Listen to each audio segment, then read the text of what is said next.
meeting of the Transportation and Utilities Committee will come to order. The time is 2 p.m. I'm Alex Peterson, Chair of the committee. Will the clerk please call the roll? Council President Gonzalez. Councilmember Herbold. Councilmember Morales. Here. Councilmember Strauss. Present. Chair Peterson. Present. 3 present. Thank you. If there's no objection, today's proposed agenda will be adopted. Hearing no objection, the agenda is adopted. Chair's report. On today's agenda, we have 17 appointments to 6 different boards. We will also have an overview of Seattle's existing surveillance ordinance from our Information Technology Department, followed by a presentation from our City Auditor's Office on their recent audit of SDOT's license plate reader technology. I hope everyone had the opportunity to witness the swearing in of our new President of the United States, Joe Biden, and Vice President Kamala Harris. At this time, we will open the general public comment period. I understand we did not have anybody signed up yet. I'll just check one more time with our information technology team. Is it accurate to say no one has signed up as of now? That is accurate. Thank you. Okay. So no one has signed up for public comment. If you're watching and want to send public comment in, you can just email us. I'll close this public comment period and we will go right into the first items of business. Will the clerk please read the first set of 6 appointments into the record? Agenda items 1 through 6, appointments 1749 through 1751 and 1764 through 1766. The appointment of Nicole Joy Espy as member, Community Technology Advisory Board for a term to December 31st, 2021, and the appointments of Femi Adebayo and Leah Shin, and reappointments of Brandon Lindsay, Lasana Magasa, and Renee J. Peters Jr. as members, Community Technology Advisory Board for terms to December 31st, 2022, for briefing, discussion, and possible vote. Thank you. And we have with us Tracy Cantrell, Executive Advisor at the Information Technology Department. So we're excited to have all these candidates with us today. And Tracy, if you don't mind telling us a little bit about the technology board, and then we can hear from those applicants that want to speak and tell us about why they want to serve, tell us a little bit about their backgrounds, and then we can have a discussion. Go ahead, Tracy. Thank you. So yes, we are pleased to present 6 appointments for the Community Technology and Advisory Board. And just for a little recap, as the name sounds, the Community Technology Advisory Board helps guide city strategies and investment information and community technologies. So this is a range of issues that help support mayor and city council. It could include digital equity, understanding community engagement. There are many topics that this group takes on as the year progresses. And so we're very pleased that this will be a full appointment for the Community Technology Advisory Board. We did do a competitive process to select these candidates, and so we're happy these 6 are the ones moving forward. So looking forward to having them join and looking forward to hearing them discuss why they chose to participate in this manner. Thank you. And Tracy, Council President Lorena Gonzalez is here with us. And so welcome, Council President. And we just got started. And Tracy, please introduce the applicants. So I see today that we have Leah Shin joining us. And so Leah, why don't you say a few words? Thank you. Great. Hi, everyone. My name is Leah Shin, pronoun she, her, hers. I actually am pretty much a lifelong Washingtonian. Grew up in the greater Seattle area and actually went to undergrad at University of Washington Bothell. So as local as you can get, I did study interactive media design and minored in business. And I actually began my full-time career last September at Microsoft. So I've been here about a year or two now, doing product marketing research and product marketing management for M365, Microsoft 365 and Windows. So it's great to be here to kind of talk a little bit about my interest in technology and why I'm so passionate to join this Community Technology Advisory Board. So a huge reason why is I definitely want to inspire more students, recent grads, young professionals to join in these conversations, especially pertaining digital equity and inclusion. That's something I'm really passionate about. So looking forward to kind of bringing my tech perspective as a lifelong Washingtonian, even being a student here, and kind of motivating and kind of hearing more from the local community members to get them involved in our community innovation as well. Excellent. Thank you so much. And Councilmember Herbold is with us as well. Thank you, Councilmember Herbold. I saw you joined several minutes ago. And Leah, thank you for that. And Tracy, is there anybody else that you want us to talk to now? I also see that Nicole is here on the participant list, and she may want to say a few words. Hi, can you hear me okay? Yes. Yes. Hi, yes, my name is Nicole Espy. I'm a resident of Seattle for the past 3 years. I've been very grateful for all of the things that the City Council has done in this community, and I wanted to be more involved. I got involved with CTAB this past summer because I wanted to be able to understand more how privacy and cybersecurity affect our community, particularly the technologies that are used by the city to engage and engage citizens and protect citizens. So I'm participating in this privacy and cybersecurity subcommittee of CTAB. And one of the things that I really want to do this year is to help more Seattle citizens be aware of what the city is doing, as well as to provide opportunities for citizens to be involved in the process and to be more familiar with what CTAB is able to do and what the city is able to do as well. So thank you so much for letting me comment. Thank you. Thank you, Nicole. And you probably noticed at the end of this agenda today, we do have an overview of the surveillance ordinance. So I know that'll be particular interest to a lot of folks. So thank you to both you and Leah. And Tracy, is there anybody else before we ask any questions? I do not see anyone else on the call that we should be hearing from, but again, looking forward to this. And it's so important in this current stage that we have a Community Technology Advisory Board. So thank you for everybody's help here. Thank you, Tracy. Council members, I know you've already read their application packets, but if you have any questions or comments now, and otherwise we can move to a vote. Councilmember Strauss. Chair, no questions. Just wanted to say thank you for everyone for serving on this board. Thank you. So, council members, as is typical, I give you an opportunity if one or more of you wish to separate out any applicants for a separate vote, we can do that. Otherwise, we can vote on all 6 Technology Advisory Board appointments together. Do any of you wish to have a separate vote on anybody? Okay. Hearing no wish to do that, I now move that the committee recommend approval of appointments 01749 through 01751 and appointments 01764 through 01766. These are items 1 through 6 on the agenda. Is there a second? Second.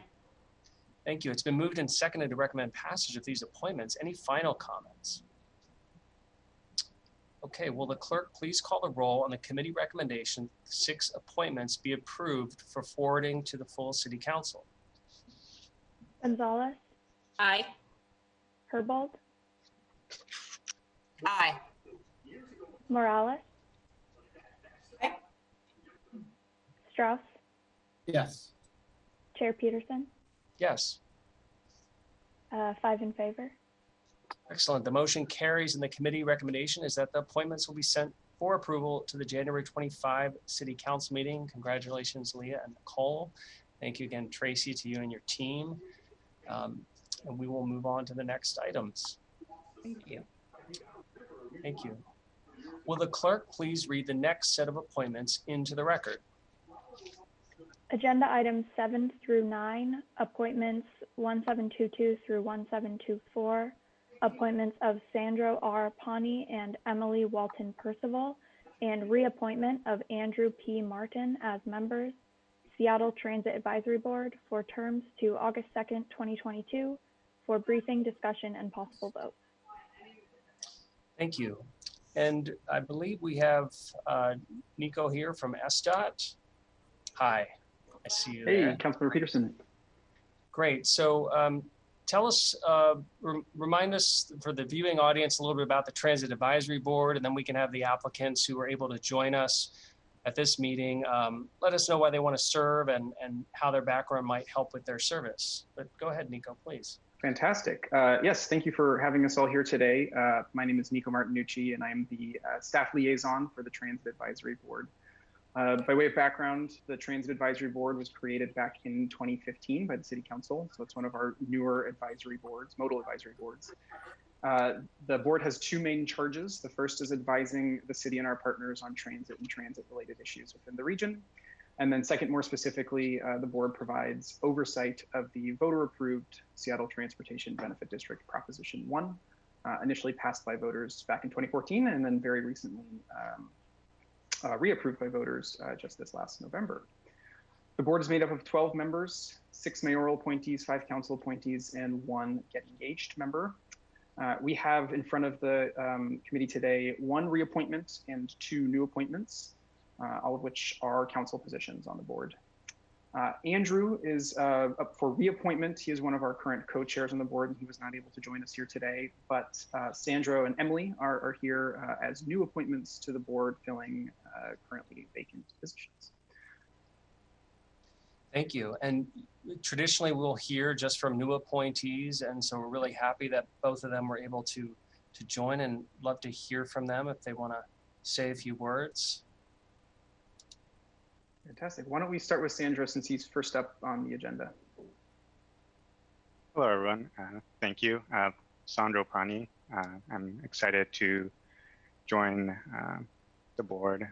My background is in transit design. I've spent 10 years designing different transit systems, more specifically rail, but I have been involved in BRT projects. I'm newer to Seattle area, but I've been visiting for 10 years since my brothers made this a home. So it's my second home, and I'm really excited to bring my background, my experience to provide advice and improve transit within Seattle and greater region. So I'm looking forward to supporting our council members. Thank you, Sandro. Now we'll hear from Emily. Hi, thanks for having me today. So I'm from Portland, Oregon originally, and I moved to Seattle for graduate school, where I got an MPA from the Evans School and have been working in public finance since I graduated from there, and now in transit public finance. And really my interest in serving on the Transit Advisory Board was around the Transportation Benefit District. It's a unique opportunity to fund transit that many jurisdictions I think would like to take advantage of, and not everyone has been successful, but Seattle has, and I'm just really interested in that process and bringing my public finance background to bear on understanding the trade-offs involved in making certain service decisions backed by those funds. And in general, I'm a transit user. Transit was certainly my access to opportunity growing up as a kid and throughout my early career. And to this day, or I guess, if we ever go back to the office, it certainly will be how I get there again. And I've biked to work, I've taken buses, I've taken rail. So I'm a multimodal transit user. And beyond that, I really want to see Seattle move toward transit as supporting everyday life and not just as a way to get to and from work. So I'm really invested in it, interested in thinking about how we can create a system that really supports the discretionary trips that we're all making every day in our lives. And really integrating it not just into our work life, but into the kind of holistic lives we all lead in Seattle. Thank you for that, Emily. Appreciate you going into your background like that. It's going to be a really important addition to the board. And then Sandro, you know, the fact that you're an experienced transit system engineer is going to be a great addition too. So it's great to see this this diversity of experience bring into the board. And Andrew has been great to work with, who's now the co-chair, who's going to be reappointed hopefully here shortly. So council members, I know you've read the application packets, but are there any additional questions or comments for these folks? Okay, well, please, Councilmember Strauss. Thank you, Chair Peterson. This is both a question for Emily and Sandro regarding bus rapid transit. I know Portland and Eugene in Oregon have very good bus rapid transit programs. And Sandro, you worked on bus rapid transit in Pierce County. Understanding that we are further behind than where we want to be with bus rapid transit here in the city, what are the things that we need to focus on first to either improve the service that we have or expand it as quickly as possible? Thank you. Very complicated question. But I think more importantly is understanding the communities that need and prioritizing those. I think there are already plenty of BRT projects in the works. We have Roosevelt Line, we have the 405 with Sound Transit. So understanding and prioritizing those based on funds. I know this past year is going to be very difficult, and working with the different agencies to make sure we look at what communities have been hit harder that will need better access in the next 5 years, 10 years to make sure, because we know transit projects take a while to be constructed. So I think that is going to be most important to make sure we keep our people moving. And I would just add to that, you sort of echoing what I had said before, you know, in order for people to make really good use of those systems, they need to know that it's 24/7 service, that if they need to take a sick kid to the hospital, they don't have to check the schedule and make sure that they're going to be done with that appointment in time to come home using that system. And so I would just say that focusing on integrated and holistic service provided across those patterns where we've identified communities most need transit access can support making really good use of that system, regardless of the purpose of the trip. Thank you. That's very helpful. And Chair Peterson, reviewing Emily's resume, she worked on the tree program in Portland, so we may have follow-up questions for a different committee at a later date. Excellent. Thank you, Chair. Those are my questions.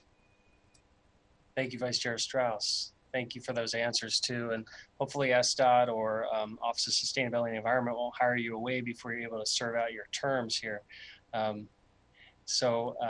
Nico, is there anything to add before we take a vote? Nothing to add, thank you. Okay. So council members, again, you know, traditionally we try to vote on everything at once, but I want to offer any opportunity to separate out a candidate if you want a separate vote. I don't see any indication for that here, so we will go ahead and vote. I now move that the committee recommend approval of appointments 01722 through 01724, which are items 7 through 9 on our agenda. Is there a second? Second. Great. It's been moved and seconded to recommend passage of the appointments. Any final comments? Will the clerk please call the roll on the committee recommendation that the 3 appointments be approved for forwarding to the full council? Gonzalez, Aye. Herbold, Aye.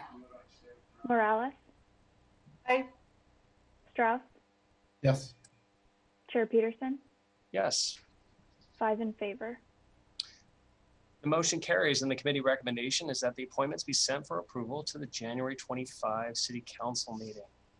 Thanks, everybody. Thanks, Sandra and Emily and Nico. Will the clerk please read the next set of appointments into the record? Agenda items 10 and 11, appointments 1728 and 1729, appointments of Jennifer Lehman and Emily A. Manetti as members, Seattle Pedestrian Advisory Board, for terms to March 31st, 2022, for briefing, discussion, and possible vote. Thank you. Another important transportation advisory board for pedestrians in this case. And so Polly from SDOT is here. So Polly, please tell us a little bit about the advisory board, and then if any candidates are here, we might want to hear a little bit about their background and why they want to serve. Go ahead, Polly. Thank you, Chair Peterson. So the Pedestrian Advisory Board was made permanent in 1997. It is 12 members, including our Get Engaged young adult member. The chair oversees the pedestrian master plan the board oversees the pedestrian master plan and also advises council and SDOT and the mayor on different pedestrian projects, programs, and policies.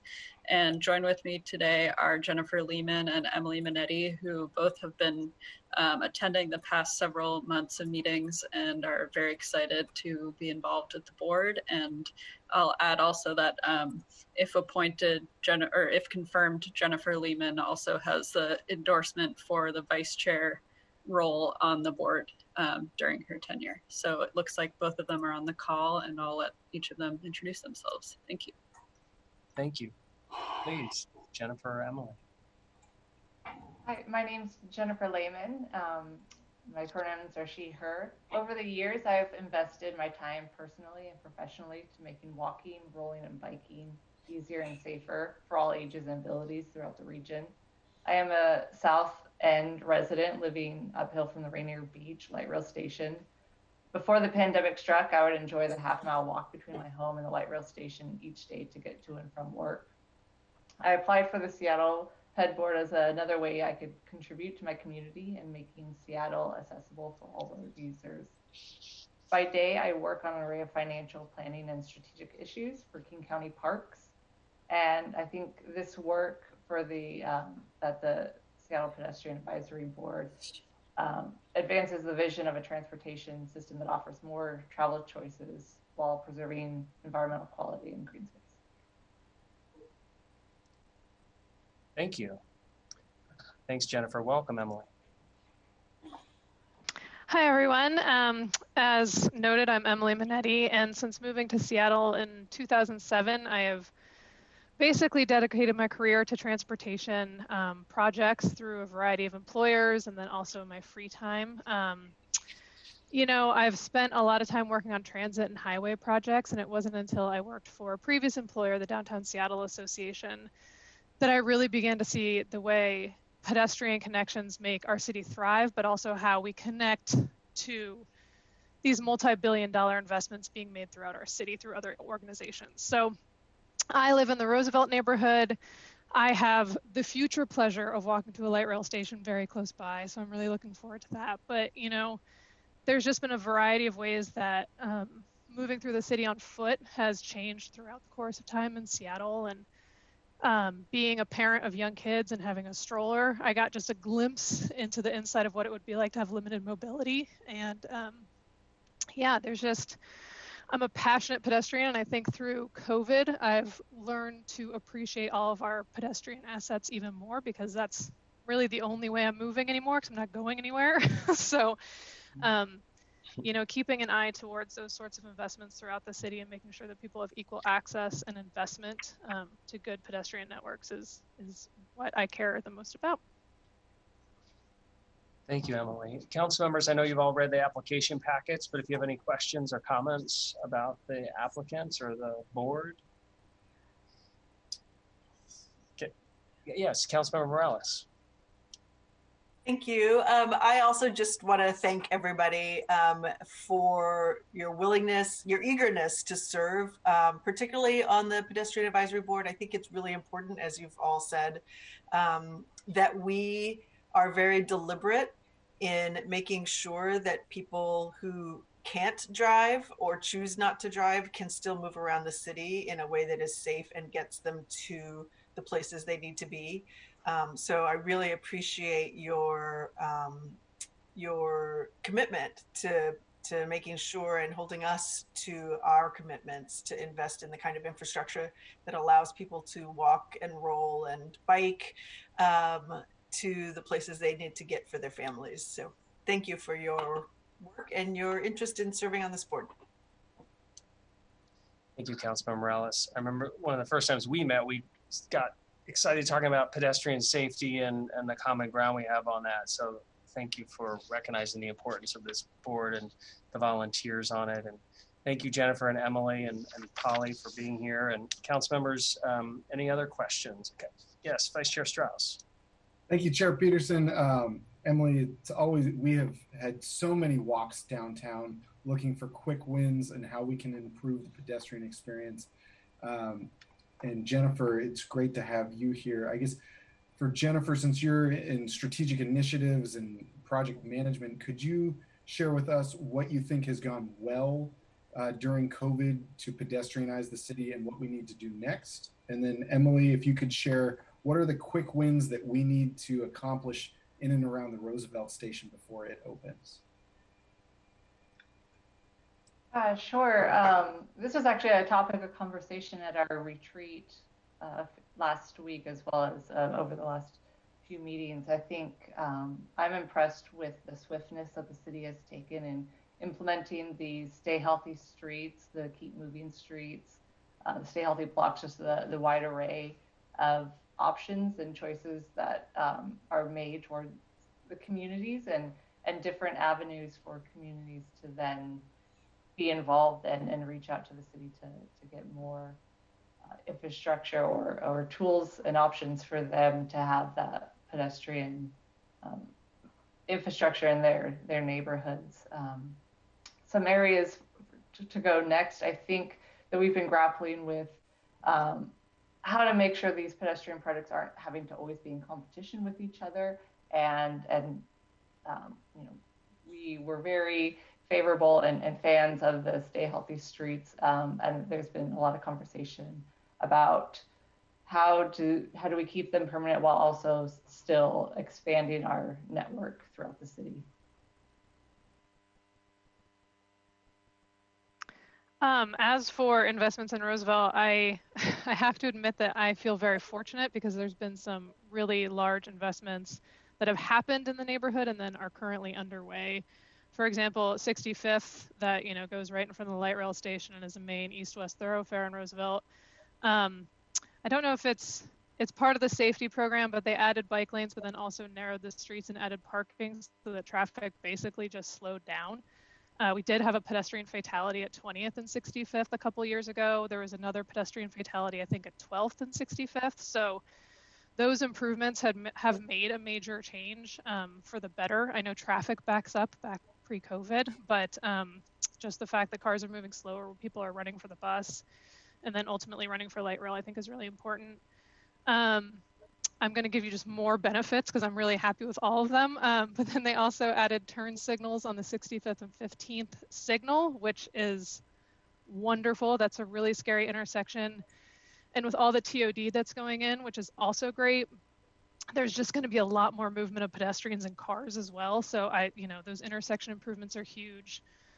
They being SDOT doing all of this. SDOT has a project underway on 15th Avenue to restripe, add bike lanes, add 24-hour parking, which again narrows the street from sort of this free-for-all 4-lane chaos into a 1-lane in each direction street, which is again a beautiful thing. There'll be a rapid flashing beacon that connects the Greenway on 62nd and also connects people from Cowan Park to Ravenna Park.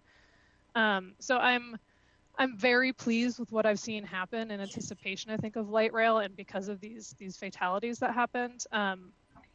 It'll be interesting when all the TOD is built and the light rail station is up and running, and to see how car, pedestrian, bus interactions happen at 12th and Roosevelt, but I'll keep my eye on it and we'll see what happens. But so far I've been thrilled with some of the changes that have come to Roosevelt.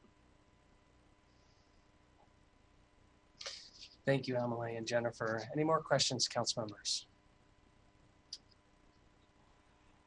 Okay, well, we can vote on all these together unless anybody wants to separate one out. Okay, so we'll go ahead and vote on all of them together. And I would like to move that the committee recommend approval of appointments 01728 and 01729, which are items 10 and 11 on our agenda. Is there a second? Second. Been moved and seconded to recommend passage of these appointments. Any final comments? Okay, will the clerk please call the roll on the committee recommendation that the 2 appointments be approved for forwarding to the full council?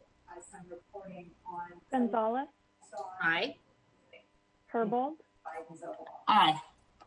Morales, Yes. Strauss, Yes. Chair Peterson, Yes. 5 in favor.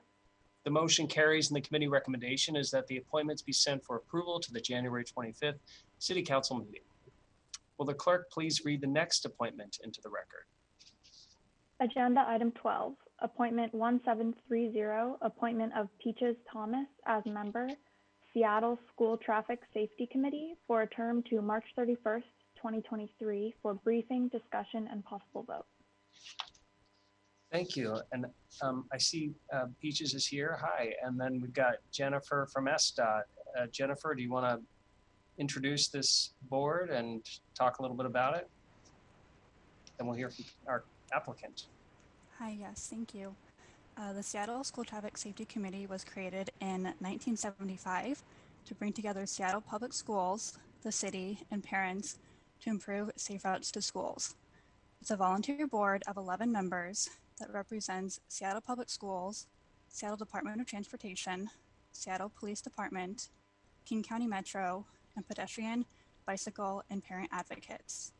The committee responds to new school crosswalk locations, crossing guard assignments, criteria for placement of crossing guards, and traffic circulation plans for schools.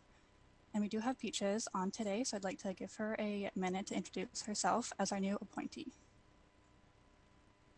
Good afternoon, everyone. My name is Peaches Thomas, she, her pronouns. First, I would like to say that I appreciate the School Traffic Safety Committee's dedication to safety, even in this face of a global pandemic, budgetary crisis, and uncertainty. As the mother of 3 Seattle Public Schools students, I really believe that every student deserves a safe and accessible connection to get to and from school. I've seen just how dangerous it can be for staff, students, and families. As a former SPS crossing guard, I served at Concord for 3 years. And often families will come to me with concerns about crosswalks, traffic lights, and sidewalks, and searching for those answers led me to become involved with pedestrian and cyclist advocacy. Some of the most notable projects that I've been involved with are the Georgetown and South Park Trail.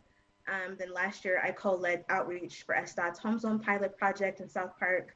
And it was being involved with these projects that gave me a new perspective and caused me to notice some of the inequities that exist in capital investment. Currently, I'm the lead community organizer at Duwamish Valley Safe Streets. And I really want to use my voice to advocate for those that are often underrepresented in these conversations. If selected to be on this committee, I would bring a unique background and experience as a mother, transportation advocate, community organizer, and former crossing guard. I'm really passionate about seeing safer routes to school and traffic circulation plans that are better accessible and equitable for all. Thank you. Excellent. Thank you very much. Thank you both. Council members, any questions? Councilmember Herbold. Thank you. Not a question, but just really wanting to recognize and honor and thank Peaches for her wonderful work in District 1, particularly as it relates to organizing and leading the home zone outreach in South Park, as well as getting folks together around the South Park Georgetown Trail. I love your story of being a parent, being a crossing guard, and now being a transportation policy expert. And I just know from the work that you've done and from the folks that you've helped bring to City Council to advocate, how inspired people are by your leadership. So really, really glad that you're finding another way to give back to your community. Thank you. Thank you so much, Councilmember Herbert, for saying that. I appreciate it. Thank you. Council members, any other? Yes, Councilmember Strauss. Thank you, Chair Peterson, and thank you, colleagues, for allowing me to ask so many questions. Peaches, you have just such great direct experience. I'm wondering, can you share with us any, same question that I asked Emily Minetti, which is, are there any quick wins or long-term investments in capital projects that we need to get done before schools reopen? I would say, I don't know if this is necessarily a capital investment per se, but having a safe routes coordinator is really important. I think as a parent and also a crossing guard and transportation advocate, not having someone to bring together all those different pieces makes it very difficult for families to know who to contact or to even know what to tell students or families that are wondering how to get their kids to school. And for a lot of folks who don't own vehicles, which is a reality for a lot of people living in Seattle, it's a missing piece of a conversation that needs to happen. And then also, it's really essential if we're going to continue to if we want to see progress in seeing people walking and biking and seeing students doing that, we need to have someone who can coordinate all those things so that it doesn't fall on the shoulders of someone who's not really involved in this, and the burden falls in other places that it really shouldn't. So I would add that. And then also, I think having this committee at all is really important. Having something like this where there's all this different coordination and having all these people that have come from different backgrounds and different departments involved in this and having that coordination, I think is really important. I would like to see better transparency, obviously, for parents, and then better educational resources for folks. Because I think that's missing. We have these committees, we have these boards, but I think what's missing is maybe sometimes that the families are not really informed of what's going on, and that leaves them out, and there's really not the ability to have those voices heard. So I hope that answers your question. It absolutely does. Thank you so much. You're very welcome. I'm really excited to have you. Thank you. Council members, any more comments or questions before we vote? Excellent. Well, thank you again, Peaches, and thank you, Jennifer, for coming here as well. And so council members, I'd like to move that the committee recommend approval of appointment 01730. Is there a second? Second. It's been moved and seconded to recommend passage of this appointment. Any final comments? Will the clerk please call the roll on the committee recommendation that the appointment be approved for forwarding to the full council? Gonzalez? Absolutely, yes. Herbold? Yes. Morales? Yes. Strauss? Yes. Chair Peterson? Yes. 5 in favor. Excellent. The motion carries, and the committee recommendation is that the appointment be sent for approval to the January 25 City Council meeting. Congratulations, Peaches. Welcome. All right. Well, we will move on to the next appointments. Will the clerk please read the next set of appointments into the record? Agenda items 13 through 15, appointments 1725 through 1727. Reappointments of Kashina Groves, Meredith Hall, and Patrick W. Taylor as members, Seattle Bicycle Advisory Board, for terms to March 31st, 2022, for briefing, discussion, and possible vote. Thank you. And we have Simon with us from SDOT. Thank you for being here with us. Tell us a little bit about the Bike Advisory Board, and we'll hear from some of the appointments. Or actually, I think these are all reappointments today. So tell us a little bit about the Bike Advisory Board for the public mainly, and then we'll talk about the appointments. Correct. Good afternoon. Thank you, Chair Peterson. My name is Simon Blonsky. I'm the SDOT staff liaison for the Bicycle Advisory Board. The Bike Board has a vision to make Seattle a world-class city for biking and make biking a viable transportation choice by encouraging active participation in policy and planning efforts throughout all levels of government, and to build a more inclusive bicycling community by representing the needs of the diverse population of bicyclists in the city. The board is composed of 11 Seattle residents that serve up to 2 two-year terms, and we also have 1 Get Engaged position as well. I'm here today recommending 3 reappointments. These are all council reappointments or council appointed positions. The names are read off, but again, Kashina Groves, Meredith Hall, and Patrick Taylor, have all been very active members on the board currently, and are all residents of the South End too, and have definitely elevated and prioritized those projects in the board's work. Thank you, Simon. And as we know, we typically hear just from new appointees at this committee. These are 3 reappointments. So, but council members, I know you've read the packets, but if you have any questions for Simon before we take a vote. Councilmember Strauss. You know, I'll hold my questions. Thank you, Council. Thank you, Chair. Okay, sure, of course. Council members, just an opportunity if you want to pull out any particular item to vote separately. Otherwise, we'll vote on all 3 reappointments together. Okay, so I'd like now to move to have the committee recommend approval of appointments 01725 through 01727, items 13 through 15 on our agenda. Is there a second?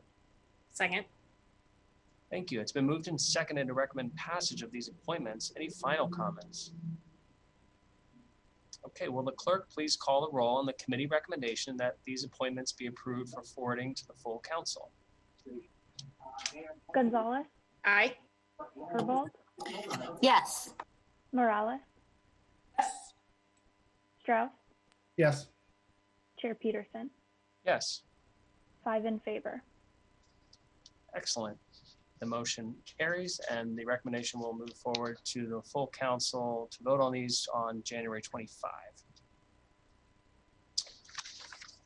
Will the clerk, we're moving right along, folks. Will the clerk please read the next set of appointments into the record?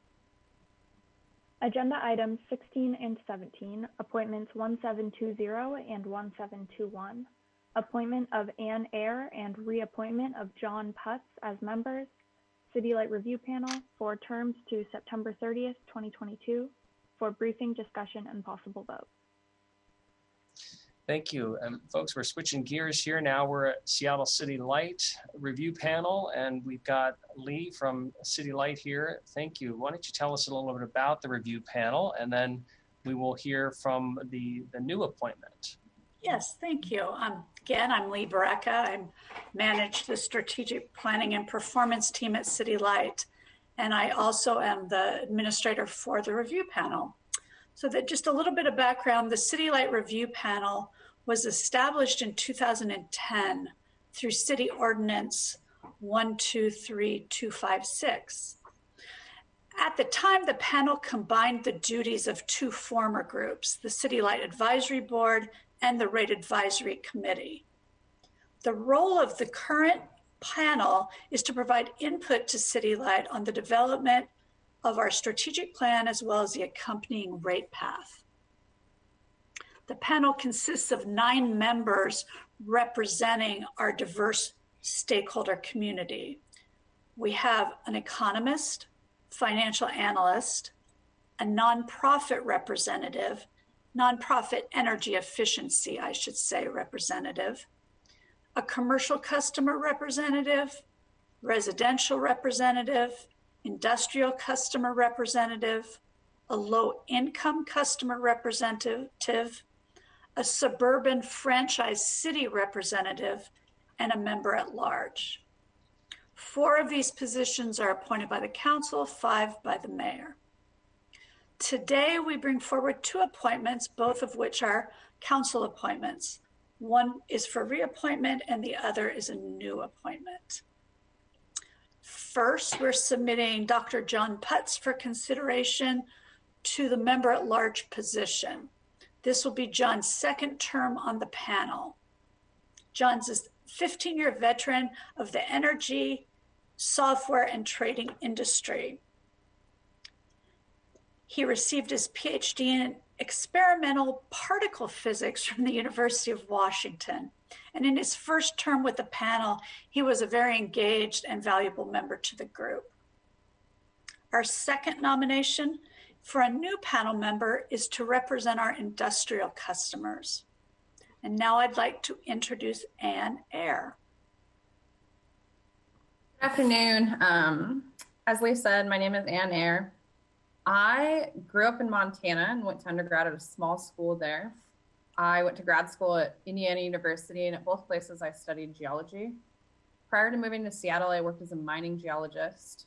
Came to Seattle, did a short stint in environmental consulting, and for the last 3.5 years, I've been the environmental manager with Cal Portland, a Seattle City Light industrial customer.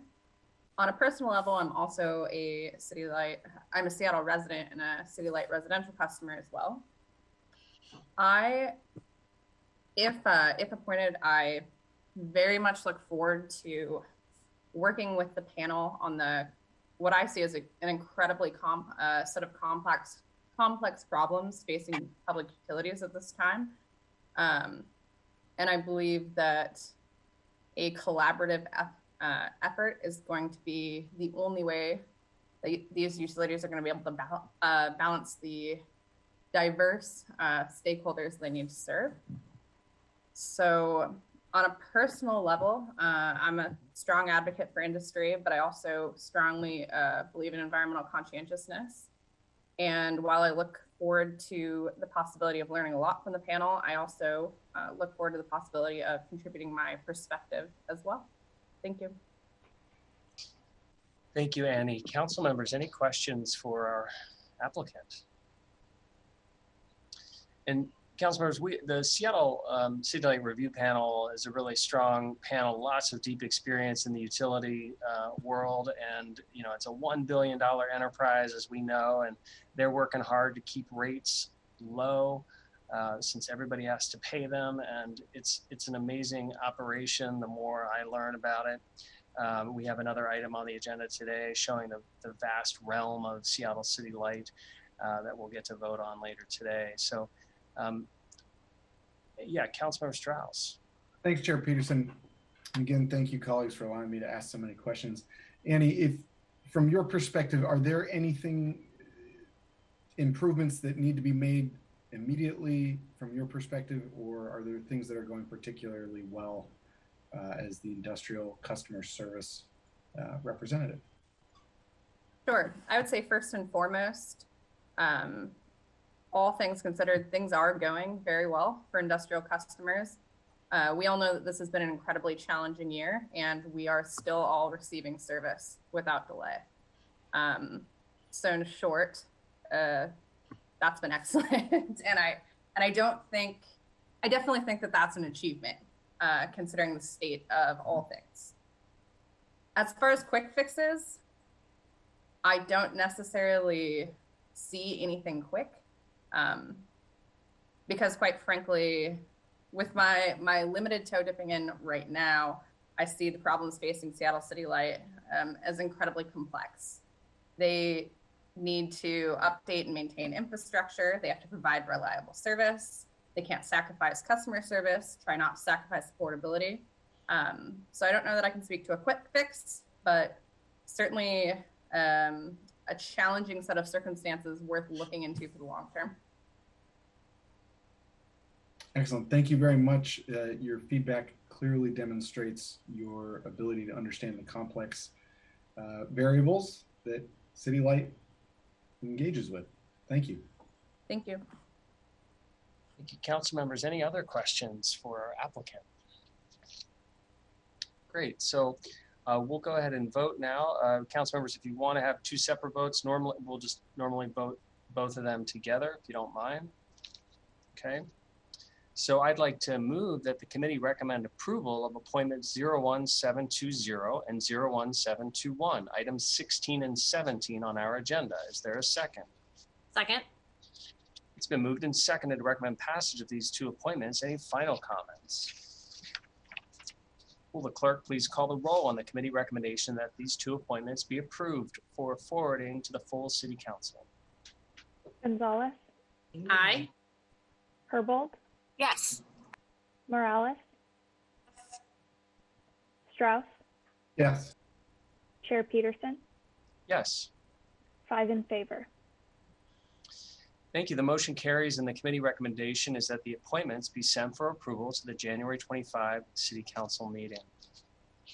Thank you, Annie. Thank you, Lee. Thank you for your time. Thank you. Will the clerk please read the short title of the next agenda item into the record, item 18? Agenda item 18, Council Bill 119980, an ordinance relating to the City Light Department authorizing the acceptance of the statutory warranty deed for the Glacier View Ranch property in Skagit County, Washington, for briefing, discussion, and possible vote. Thank you. Okay, we are happy to see our general manager, Jeffrey Smith, and other folks from Seattle City Light. I'd like to start off though and welcome Eric McConaughey from our City Council Central staff to offer him if he wants to say anything. I understand he's probably fine not to, but Eric, just wanted to say hi and thanks for your support on these city light matters. Anything to introduce this item? Not much. I think I'll let folks jump in. Thank you for acknowledging me.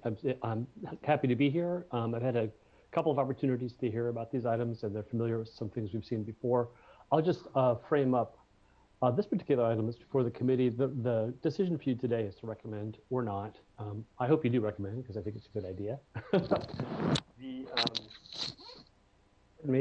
Recommend the acceptance of this deed. The city's charter requires that City Council accept the deeds, but this property has already been purchased by City Light through the authority granted them by a previous ordinance.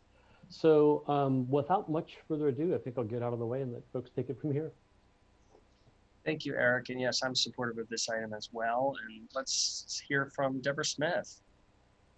I don't really have anything to add. I appreciate the opportunity. Just wanted to stop in and say hello. And I always love to see our city council chair's beautiful little girl. So it was worth stopping in just so that I could enjoy the baby time. So with that, I'm just going to go straight to Tom DeBoer, who is our officer in charge of environmental lands and licensing. So Tom.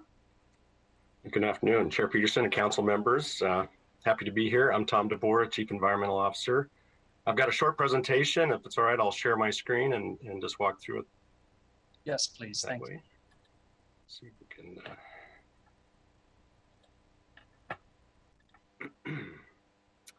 So hopefully people can see that now.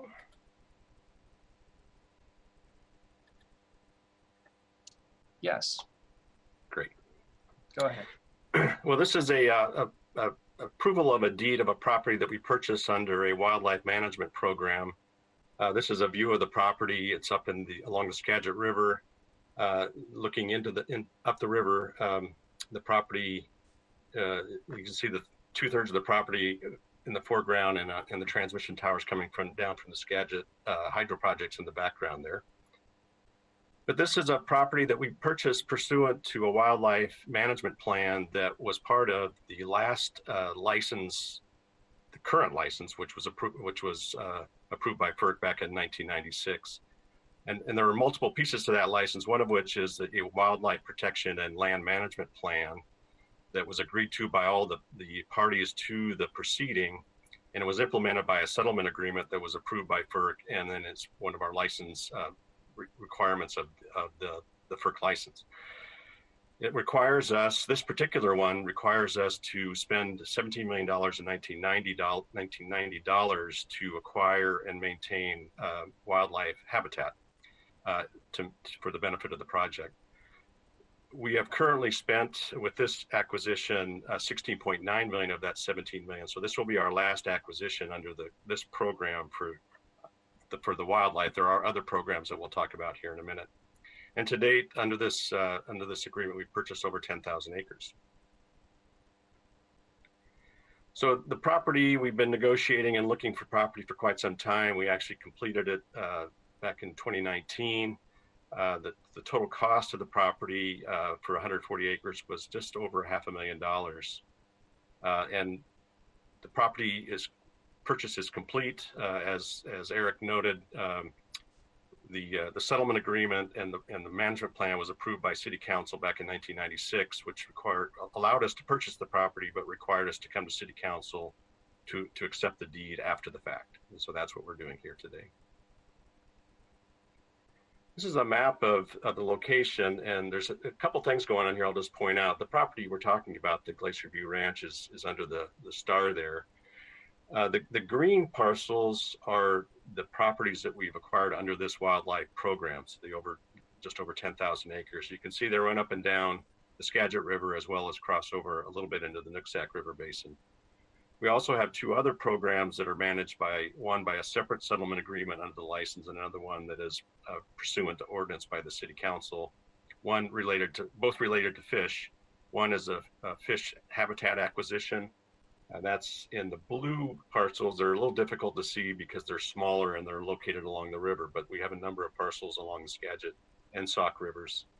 And then a ESA program where we proactively go out and acquire habitat to help endangered species. So we look at this particular piece of property. This is an aerial photo. You'll see the outline there. It includes the treat area that runs across the western or left-hand 1/3 of the property is Corkindale Creek, which is a salmon-bearing creek that runs into the Skagit River. So we have a little bit of salmon habitat on this, although the program is primarily designed to benefit wildlife and birds. But we always look for ancillary benefits to benefit fish whenever we can. It's bounded by, we look for properties under this program. The settlement and management plan lays out the criteria. We're looking for large parcels upland from the river. We like to have them adjacent to other of our own properties, or in this case, on the top side of this picture is U.S. Forest Service land, and on the left side of the picture is U.S. Washington Department of Fish and Wildlife lands. So we like, the whole point is to improve habitat. So if we can connect them to existing habitat, that really helps here. Again, just the picture down below shows looking across to the east across the property, currently being used as both pasture on the western 1/3 and as hay fields on the eastern 2/3. For the time being, we'll continue to allow those to operate until we decide what else to do with the property sometime in the near future. The picture on the right there is just a picture of the Corkindale Creek as it runs through the property. It does run adjacent to the transmission line, which is this diagonal line that runs across this piece of the property or just off the edge of the property. And that again is the transmission line coming from the Skagit projects. So with that, we're here to seeking approval, council approval to accept the deed, and I'll have it answer any questions if I can.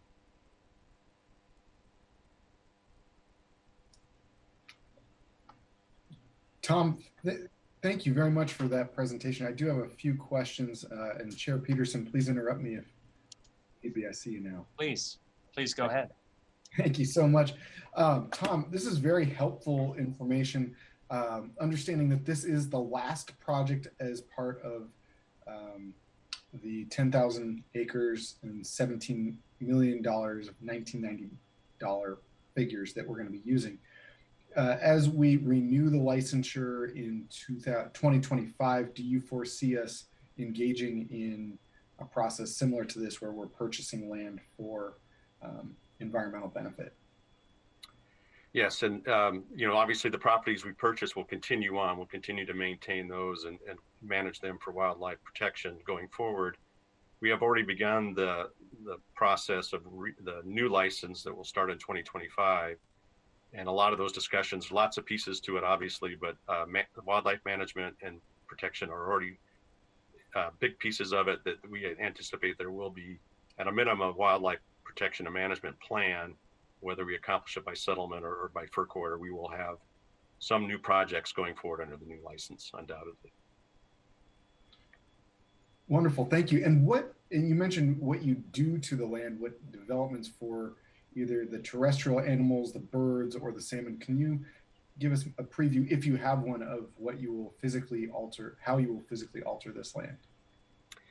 The management plan actually, the whole purpose of the plan is to manage for wildlife habitat. So it actually lays out that we aren't supposed to do much of anything with the land except to make measures to improve wildlife habitat. So on this particular property, we may, depending on, we'll do some more work on Corkindale Creek to see if we can improve it for salmon habitat. It does cross to the south private property before it joins the Skagit River, so we may have to work with that private landowner if need be to get access across there to improve that habitat.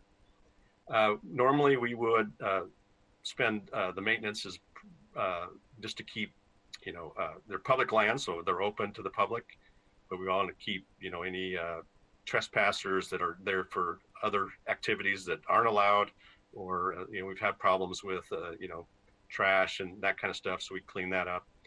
The parcel of land, I'll just pull this map up, just to the south of this, that big green blob there is one of our bigger parcels. That's at Illinois Creek. And we have done a lot of work on Illinois Creek, improving the salmon habitat in Illinois Creek as it flows into the Skagit River as part of this program. So just depends on the parcel and and that's also a big bald eagle nesting area. So we've done some snags and other habitat improvement for bald eagles on that parcel. So it depends on the parcel, the wildlife that are there, and the particular needs of the property. Wonderful. Thank you, Tom, and congratulations, Tom, Lee, Maura, and General Manager Smith for completing this aspect of the previous licensure. Congratulations. Thank you. Thank you, Councilmember Strauss. Tom, are there any more comments that you want to make? No, no, thank you. Okay, great. Committee members, any more questions about this council bill? Okay. Well, I'd like to move approval of Council Bill 119980. Is there a second? Second. Thank you. It's been moved and seconded to recommend approval of this Council Bill 119980. Any final comments? Will the clerk please call the roll on the committee recommendation to approve Council Bill 119980? Gonzalez, Aye. Herbold, Yes. Morales, Yes. Strauss, Yes. Chair Peterson, Yes. 5 in favor.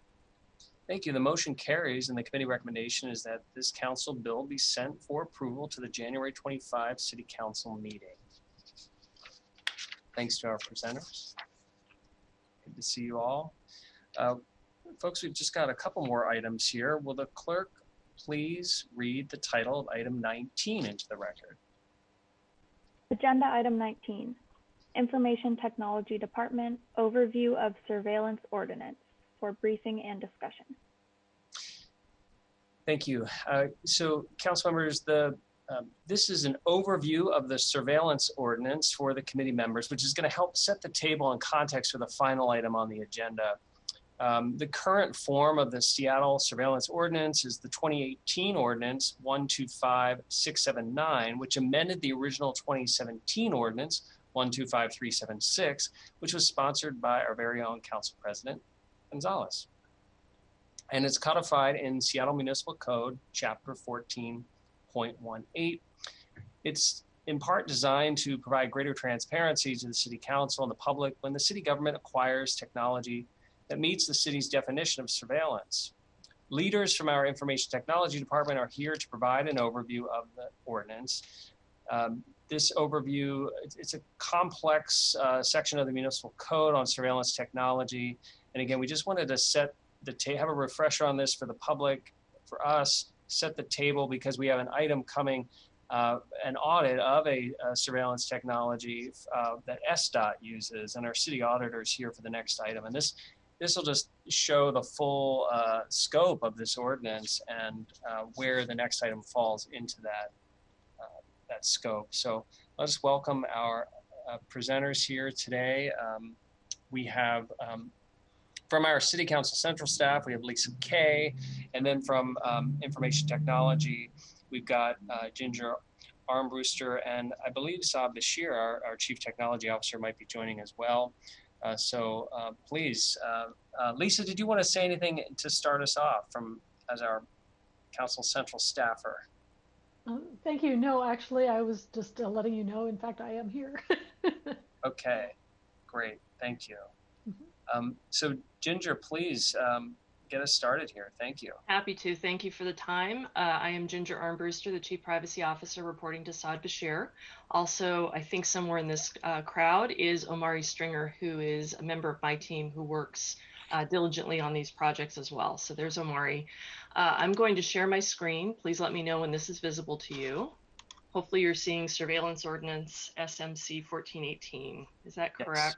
Okay, good. I love it when technology does what it's supposed to do. I'm going to take you through a high-level view of this law so that we are setting the table for the conversation with the auditor next. And so here I'll get started. We thought we'd start off with just a history. How did we get where we are and where have we been? There was a law previously to this one that got amended that spoke about some specific technologies, drones being one of them. And what it was trying to get to is let's have some breaks and some oversight over technologies that are used for surveillance. And while that law was in place, some additional technologies became on the forefront. One of them was called Geophedia. This is a media analysis, social media analysis and tracking tool. And it became clear we really need to expand, and that's what Council President Gonzalez was leading, expand what this ordinance was intended to do. So in 2017, the surveillance ordinance took effect, and it looked to revise the law to address the intended use of technologies, not just call out certain technologies. That's kind of like playing whack-a-mole. There's always going to be something new. Really get at what is the intended purpose of technology so that we can put some brakes and oversight and really look at what the impact could be on civil liberties.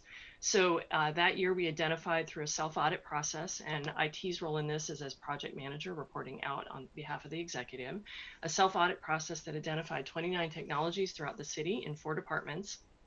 Later reduced that down to 26. 3 of them ended up not really being used and or were really owned by King County or other entities, and so we had no real oversight over how they were being used. So 26 technologies remained on what we call the master list. The ordinance was amended to add an external surveillance advisory working group comprised of nominees from council and from the mayor's office to provide a citizen's look from a disparately impacted group and individuals involved in civil liberties perspective on surveillance. So the technologies, commenting on those and looking at the policies that oversee them, and also advising on public engagement, which is part of the requirement here. In 2019, so that was amended. In 2019, 2 SIRs from SDOT were approved. One of those will be discussed a little bit later today, right after me. And then we've had a couple of extensions on the deadline for when these were supposed to be completed. We were supposed to be done with these in 2020, right when COVID hit, had an extension to September. We realized in September, because we had been out of commission for several months, we needed to extend again to March of this year. So that's a very high level of where we are with the ordinance. And now I'm going to tell you a little bit about what is this ordinance all about. I got it on one slide. I was feeling kind of proud of myself. We wanted to be able to represent a part of our Seattle Municipal Code. It's a lot longer than this, obviously. But the definition speaks to technologies, as I'll read this, through whose primary purpose is to observe or analyze the movements, behavior, or actions of identifiable individuals in a manner that is reasonably likely to raise concerns about civil liberties, freedom of speech or association, racial equity, or social justice.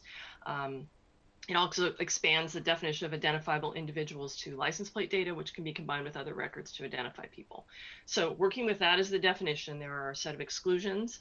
If consent or opt-out are available, then that does not count as surveillance. Body-worn cameras and police vehicle cameras are run under different code and under different policies. So are cameras that are used for state law to record traffic violations. So red light cameras, those kinds of things are also excluded.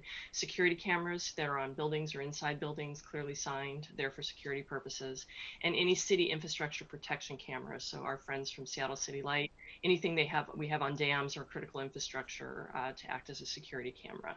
And finally, any technology that monitors only city employees. So if you'll imagine anyone at a till with a camera over them watching their movements, that's something that's not included. The inclusions speak to the civil liberties. I won't read all of these, but these are inclusions that include things like disparate impact on disadvantaged groups, PII that is shared outside of the city, data that is collected in its intact form, whether it is de-identified or anonymized afterwards, and the listing of concerns about civil liberty impacts. So that is what this is. So if you meet the definition, there are no exclusions, and there are any inclusions, that's surveillance. And those are the technologies we identified that landed on the master list. Yes. Councilmember Hermel. Yeah. Just a quick question, and you may have covered it, and I may have just missed it. The bullet that says security cameras, the one above the city infrastructure protection cameras, can you, what do you mean by security cameras? Are you talking about private security cameras? Cameras that are on city premises, we have them in City Hall. We have them in our buildings to act as security cameras when individuals are not there to watch the property, or they may be outside the property but aimed in to watch who is going in and out. They're signed primarily where we say security camera on premise, and is different than the infrastructure protection cameras that are often in places where there is nobody at all, but they are looking at dams, underside of bridges, those kinds of things. Okay, thank you very much. Tease that out a little bit. Okay. I'll move along. If there's any other questions, please let me know. The surveillance impact reports are comprised of 6, but I'm going to call it 7 because we have public engagement that I'm calling out separately. These are what a SIR looks like, a surveillance impact report. They are submitted for all currently used, so everything on the master list that are currently used, retroactive technologies, or anything that is newly proposed to be acquired in advance of being able to acquire that technology needs to go through this review process.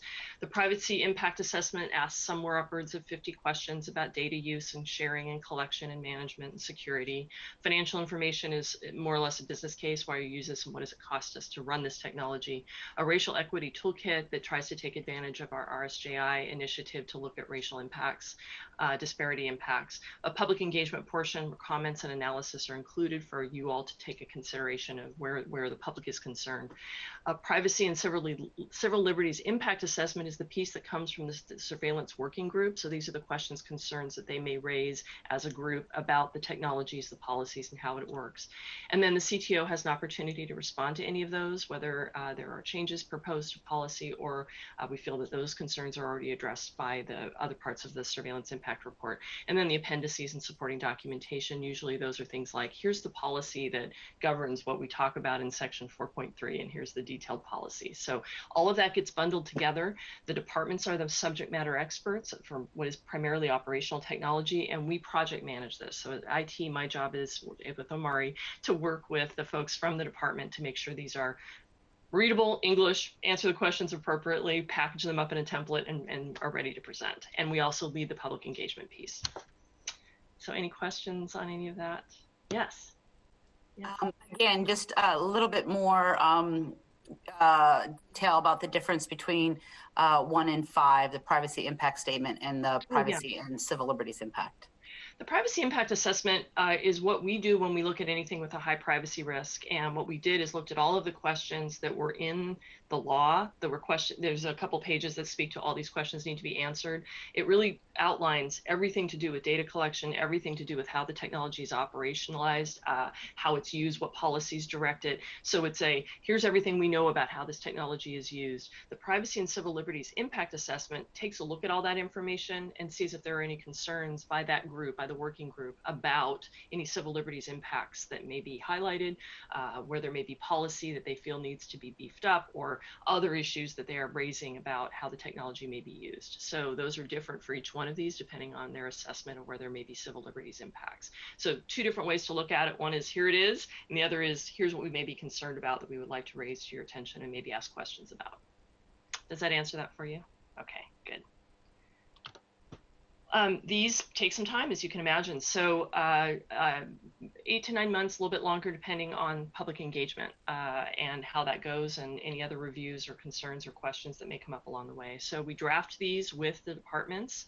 They're the ones that say, I have 4 or 5 or 10 or 15 technologies, and we need to start drafting our responses to the questions in this. We schedule a public comment period. We have been running those for 30 days. And depending on how many technologies running public engagement so that people have an opportunity to be introduced to the technology, members of the community. When we were in person, we did these in the community. Now we're doing these online.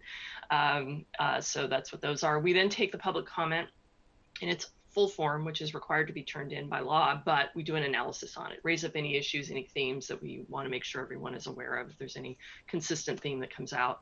We then turn this over for 6 to 8 weeks. They have an 8-week period if they want a couple of extra weeks for the working group to review and come up with their civil liberties impact assessment. Then the CTO takes a couple of weeks to look at that and see if there's any response back, any ideas, any concerns that they may raise back about anything that was brought up by the working group. And that helps, I think, this body, the council, see what are the issues that may be raised that we want to look at and what were the responses back from the technology folks or the people in the departments that are using the technology. We then create what used to be called a condenser. We're now calling it an executive overview to give you a shorter version of what's all in this package, because as you can imagine, and maybe you remember seeing some of these, they can be quite thick. We can talk about hundreds of pages when we get policy involved and all the detail and public comment and everything that may be involved. So we've done a condensed version to try to get it into a dull roar, so you have a couple pages to read that help you get to the important bits so that you can drill down into what you find interesting or want more on. And then we go through the council review process. That's when we hand it over. It's an active or a request for legislation to pass to allow that technology to continue to be used, or if it's new technology, and we haven't done those yet, but new technology to allow it to be acquired and used. Any questions about that? Okay.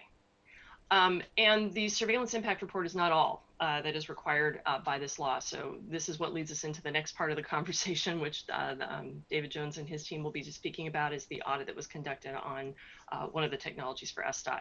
So all the SIRs are designed to be completed by March 1 of this year. We may have an extension request. We'll have to talk about this because of COVID. You know, we had one in place. We're going to table that for now, but I'm just going to little marker there to say that's what we're looking at right now. But all new technologies must be reviewed and approved prior to acquisition. Quarterly CTO reports are required of all technologies that we review. So I'm the privacy officer. I do a lot more than surveillance. I spend my time with my team looking at all the technologies we acquire and do a privacy review on them, including questions about surveillance. That quarterly report that bundles up, here's all the things that were acquired, why it was not considered to be surveillance, or if it was considered to be surveillance, all that is handed in a quarterly report to the council as well as the working group. And then there's an annual CTO equity report speaking to how are we doing against our commitments and against this law? Are we meeting the goals of this law from the CTO's perspective as we work with the technologies in the departments? And the final bit, this is me teeing up the next group, the annual audit report of approved technologies, of which there are two, CCTV and license plate reader technology for managing or understanding traffic travel times. And that is the piece that has been conducted on one of these technologies, the LPR, the license plate reader, that are some suggestions are coming from the auditor. And that's what I had prepared for you today. Excellent. Thank you for that overview of the surveillance ordinance and what's in the Seattle Municipal Code and setting the table for our next item on the agenda. Council members, any questions for information technology experts? Yeah. Councilmember Herbold. I just want to thank you for continuing to move towards the deadline under your current extension, despite the recognition that we might not quite get there, but I really appreciate the effort to stick to that March 2021 deadline, and maybe we'll get there. Maybe we'll get there. Thank you for your support on that. This continues to be something we work very vigorously on, and it is Omari's primary responsibility. So he is our hero here, keeping this flag moving forward. Are there any other questions from anyone here? No pressure, Omari, on that. We're glad he's so excellent. He keeps us moving. Thank you both. Really appreciate this overview, and I think it's useful for the public and for us to reference it later and to be able to call both of you with questions as we get these reports and try to dig into them and protect people's privacy and also move forward with some important technological advancements. So thank you. Certainly. Thank you very much, everyone. Thank you. Well, council members, we're at our last item, and so will the clerk please read the title of item 20 into the record. Agenda item 20, City Auditor's Office, presentation of license plate readers audit for briefing and discussion. Thank you, and we are going to introduce David G. Jones and Megumi Sumitani. Thank you for being here. I just want to give a quick overview before we launch into your audit, just to provide some context. So the auditor is here, and SDOT is also going to be available for us as well. As we know, the city auditor conducts independent, in-depth analyses and develops recommendations to improve city programs and services. Appreciate them being here to explain the results of this audit, which is actually required by the surveillance ordinance to look back at this existing technology. And these audits typically have recommendations, and as I understand it, the Seattle Department of Transportation is in agreement with the auditor's recommendations. There's some additional information context that the auditor will provide about that.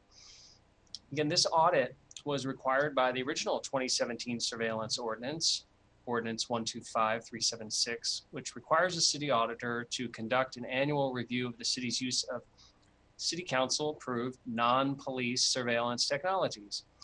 And it's also required by Ordinance 125936, which approved the use of SDOT's license plate readers technology.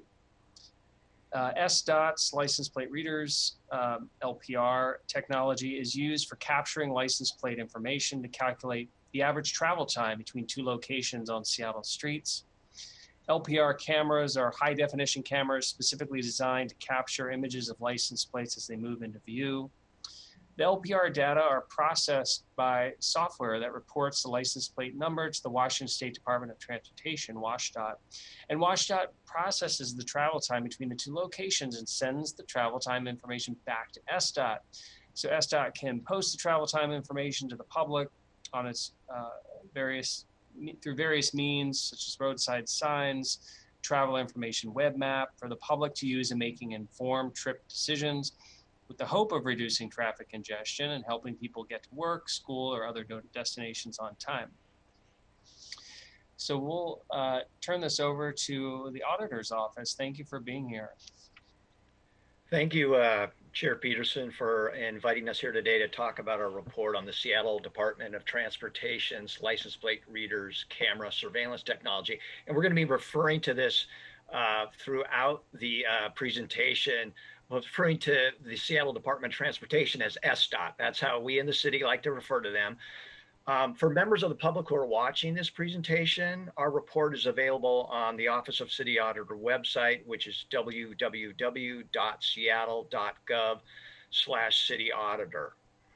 And our report on license plate reader cameras, which I'm going to refer to in Megumi Sumitani, we'll refer to this throughout the presentation as LPRs. Now, this report that we're talking about today is the first in a series of reports that the Surveillance Technology Ordinance requires our office, as well as the Office of Inspector General for Public Safety, to produce on the use of surveillance technologies. Now, our office is charged with handling the non-police surveillance technologies, while the Office of Inspector General will handle the Seattle Police Department's surveillance technologies. And before I hand it over to Megumi Sumitani, who's the auditor in charge of this project, I'd like to make 3 quick points. First, after we had provided SDOT with a draft of our report to review, and this is a step we always do, we always want to make sure we get things right, so we share it with whoever we're auditing. After we had done this and shared a draft, SDOT informed us that they had decided to expedite the replacement of their license plate reader cameras with another technology known as a cyclica, so that all the LPR cameras would be replaced or will be replaced by the end of 2021. Now, SDOT, as Council Chair Peterson said, agreed with all of our recommendations, all the logic behind them. However, because they're deciding to move away from the LPR technology by the end of this year, this means it may not make sense and they may not fully implement all of our recommendations because the technology is going away. However, rest assured, we're going to be following up on their implementation of our recommendations, and we'll report back to you, the City Council, and the public about this. Second point I want to make is our office is currently scheduled to review the replacement technology, the cyclica technology. The current plan calls for us to review this technology after the City Council, in accordance with the process defined in the Surveillance Technology Ordinance, reviews it. My third and final point, I just want to mention that when we started this audit, we had funding to contract with an experienced information technology security firm to help us with some of the more technical aspects of the LPR technology. However, unfortunately, due to the budget crisis caused by the COVID-19 pandemic, we had to close this contract before the contract could complete the consultant could complete their work. Because of that, you'll note that we have a recommendation in the report that calls for some entity with IT security expertise to evaluate the technical risks. The technical risks that the data could be lost or inadvertently accessed. So we have a recommendation calling for that. Good news is that we've heard so far is SDOT tells they're working with city IT security staff to evaluate and address these risks. So now what I'd like to do is turn it over to Megumi Sumitani, who will take you through the details of our report. Megumi? Okay, thank you, David. Let's see, this is the second slide. Is that what is showing right now? Yes. I'm assuming, okay, thank you, Yes. okay. So we're here to present to you highlights from our first usage review of the Seattle Department of Transportation license plate readers technology as required by the 2017 Surveillance Technology Ordinance. The Surveillance Technology Ordinance specifies that at a minimum that the annual usage reports report on these 6 areas. And I know there's a lot of text on the slide, but we wanted to put the actual text from the ordinance here so the public can see it. But very briefly stated, what we were asked to report on are A, the technology's use, frequency, and patterns, B, sharing of the technology or its data, C, data management protocols, D, the technology's impact on civil liberties, E, a summary of complaints, concerns, and other assessments, and F, costs for the technology. Oops. And our report is set up so that it responds to these questions in this sequence. And we will make our presentation following that sequence. I'm sorry, I went on to the other slide a little too quickly. So on this slide, before we get into each of the ordinance questions, I wanted to provide you a very brief overview of the technology and then an overview of the 4 key takeaways from the audit. First, a brief overview of the technology. This is a very basic diagram showing the data flowing from SDOT through the Washington State Department of Transportation, and I'll refer to it as WashDOT from now on. And then back to SDOT to show how the license plate readers system is used to derive travel time information. There's a more detailed diagram of the data flow in Appendix F of the report. So basically, the technology is used to take a picture of the traffic going through one point and measuring how long it takes to get to another point.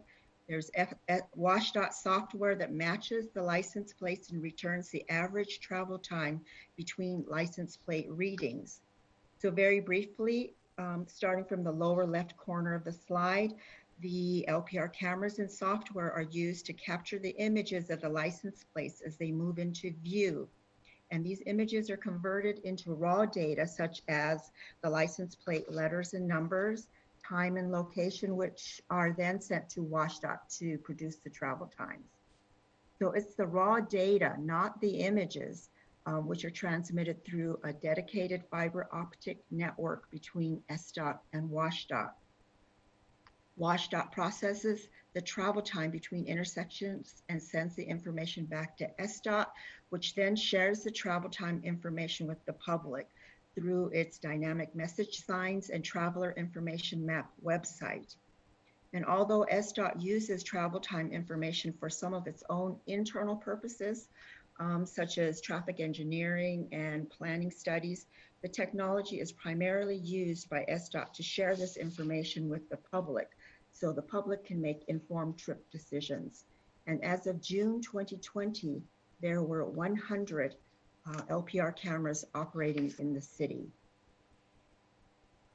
SDOT's been using the technology for about 10 years and does not plan to acquire any new LPR cameras for calculating travel times.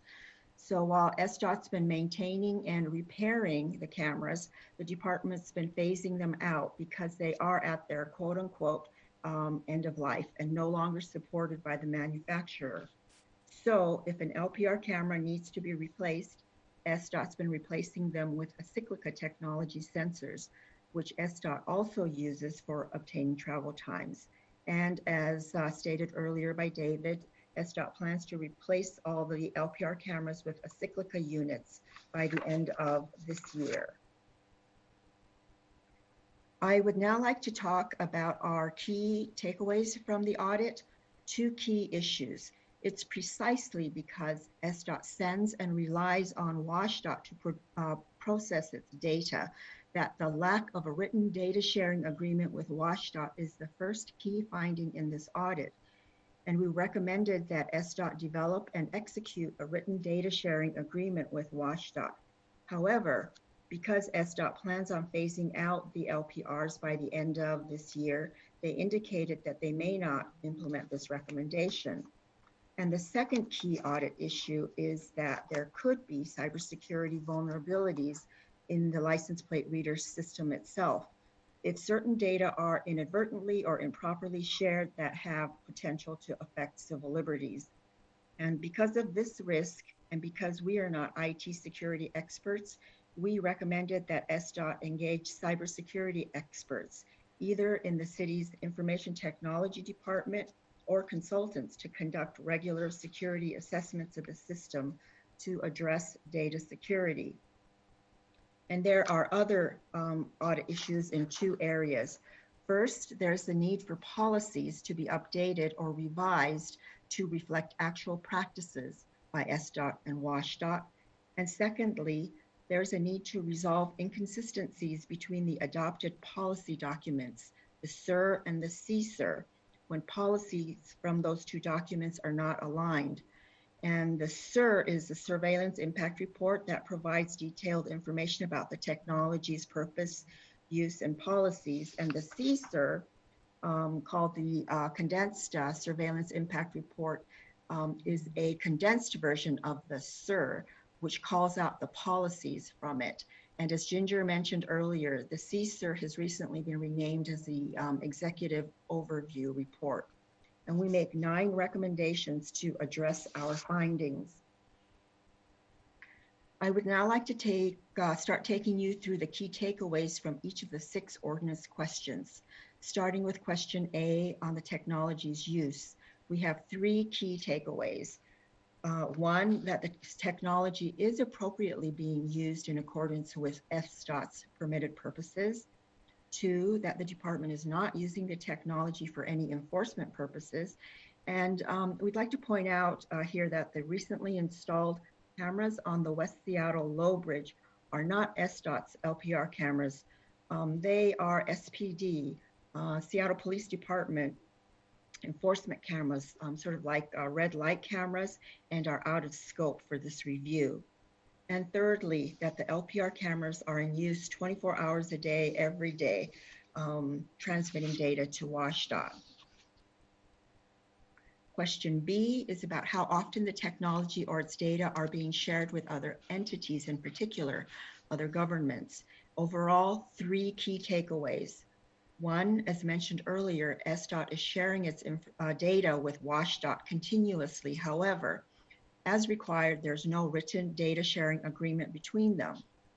2, operational policies state that WSDOT immediately deletes LPR data when travel times are calculated, and that WSDOT never stores any data. We learned, however, that although anonymized, WSDOT does hold the data in temporary files for 7 days, and they do this for troubleshooting purposes. And 3, operational policies also state that raw data shall not be stored or used by SDOT or any other entity for any purpose other than for traffic management and travel time production purposes, and that only SDOT and WSDOT can access the data. However, we were not able to verify or fully assess this due to the lack of technical expertise available to us during the audit. So it is possible that data could be shared unintentionally or improperly with other parties.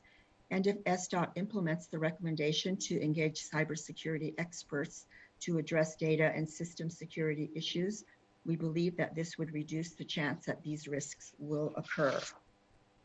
Gumi, I'd like to say, I'd like to make it clear to the committee members, we have no evidence, we didn't learn anything during our audit that this has indeed happened. What we're just trying to say is, to really get even greater proof or evidence, better evidence, you need to engage people who are IT security experts to really be able to do that, to make a more definitive statement. But we did not uncover any evidence that any leakage has happened to date. Go ahead, Megumi. Sorry. Yeah, thank you. Thank you. So the next question, question C, is about how well data management protocols are safeguarding individual information, and overall 5 key takeaways. 1, because the system was installed about 10 years ago, and due to a lack of records, we were not able to determine if qualified personnel installed the system. 2, that access to the system is properly limited to certain personnel for device configuration and troubleshooting purposes. 3, that access to the system is protected according to policy with a username and password. 4, that SDOT should define what it means by standard training for those who use the system and who is required to take that standard training. And 5, that no images of vehicles and occupants are supposed to be collected by SDOT. And we saw that the cameras are appropriately directed to capture vehicle license plates. However, we saw that in the process of capturing those license plate images, the cameras captured a sufficient amount of the body of the vehicles to be able to surmise the vehicle's color, make, and model. And to this point, we made a recommendation to clarify what is meant by images of vehicles and to define the limits of what can be captured in the images. And although these images are not transmitted to WSDOT, the images are held temporarily in the cameras before they're deleted, which poses a risk of their being inadvertently or improperly shared. And here are some sample images from an SDOT LPR camera. And the license plates were obscured by us. So again, these images are not transmitted to WSDOT, only raw data such as the license plate number, time, and location data are transmitted.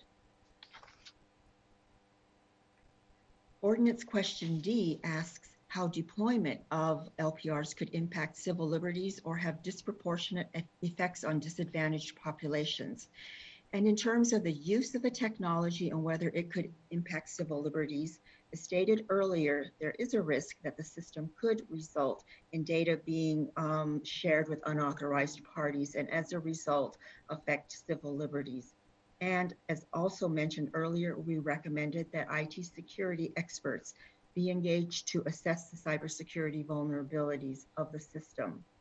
And in terms of the locations of where the cameras were deployed and whether deployment in those locations could impact civil liberties, policies state that the locations should be based on street transportation volumes and gaps in travel time coverage.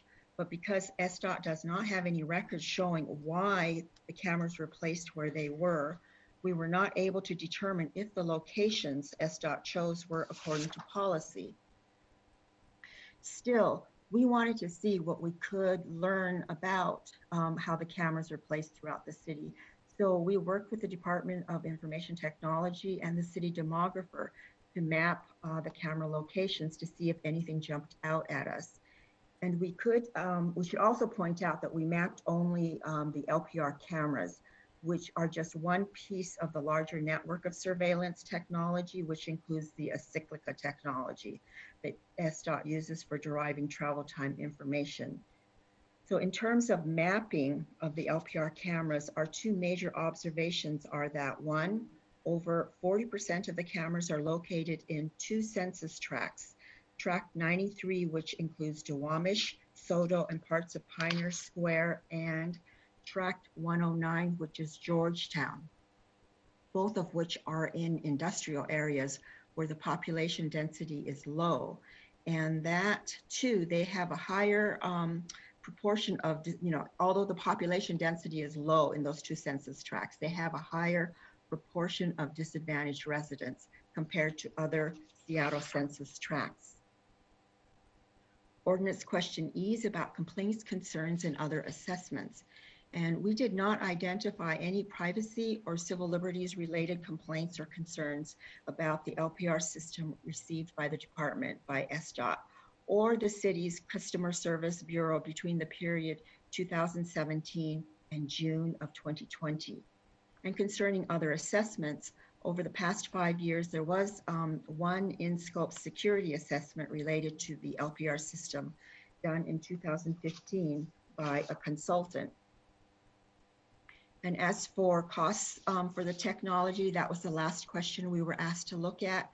As you can see, it was a very small amount of money involved for this technology in 2019 and for the first half of 2020.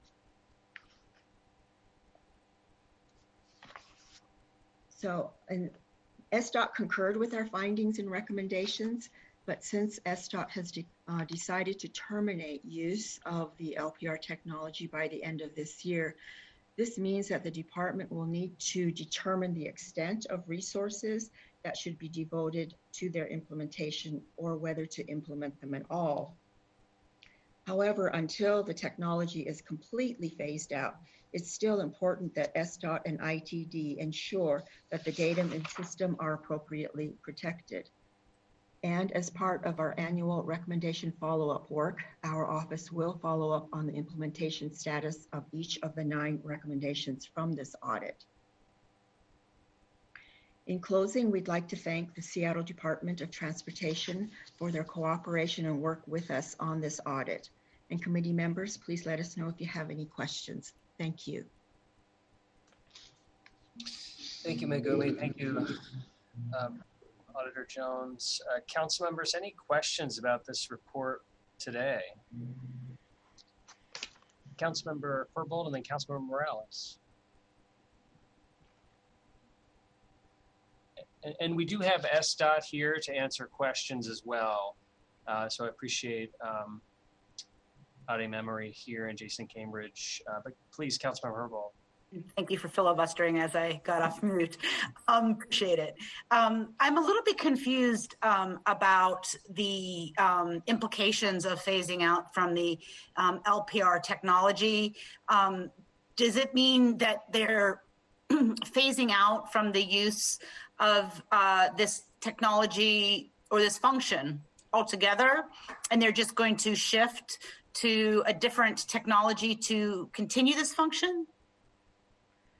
I believe the answer is yeah, they're just switching. So they're going to stop using LPR cameras, but they're going to replace them with a cyclica camera. So the same function, if you will, creating, deriving travel times and being able to post them and make them available public. They're going to continue to do that. But I defer to Adiam if she wants to add a further comment, or Jason. Thank you. Thank you. Yeah, please. I just wanted to add a little bit more. Thank you. My name is Adiam Emery. I'm the Division Director for Transportation Operation in SDOT that manages this technology. And I just want to kind of quickly highlight that the recommendation and items that are noted in this audit are primarily related to agreement and documentation and not necessarily any risk privacy data. LPR is 10 years old, and it has been, the life cycle for this technology is a 7-year, and we have been in the process of phasing it out. We introduced a cyclica, a new technology 5 years ago, and transitioning to this new technology as the equipments fail. But due to the recommendation through the audit office and not like, in order to kind of establish the agreements with WashDOT, it would have required us a lot of investment to create a training program for WashDOT employees. We decided, instead of spending that money and developing the agreement and the training program for WashDOT, to expedite the replacement of this equipment, which was planned. We just wanted to take our time as equipments fail and replacing it into the new technology. We decided to just expedite that and make it to be end of this year. And I thought I heard me say that as it related to the mapping exercise, SDOT was unable to provide information about how those locations were selected. And so the question I have is, if you are going to replace the LPR technology with the Acyclica technology, are you going to do so in the same locations, or are you going to go through a different process of identifying locations for the use of this technology and gathering this information. So let me share a little bit of background. A little bit of background in the technology. 10 years ago, when we developed, this is the first in the nation actually to measure travel time on arterial streets. We selected 5 of the major principal arterials where to put the LPR. So we looked at Aurora, West Seattle Bridge, and 15th Avenue Northwest, all those, and then in the Duwamish East Marginal and First Avenue, 4th Avenue, were the principal arterials with which we selected to measure travel time. That was our first launch. So we will be replacing them in those primary principal arterials as they has a significant return on measuring travel time on those primary corridors. And the auditor can feel free to jump in at any time, and then so Megumi, go ahead if you have anything to add. I actually, Adiam, responded already, but I just wanted to state that it was our understanding that by phasing out the LPRs right now, that they're going to be replaced in their place in their existing locations, as Adiam, just responded with the Acyclica technology. But as far as any new Acyclica technology, that's something for the future in terms of maybe something that we might be looking at.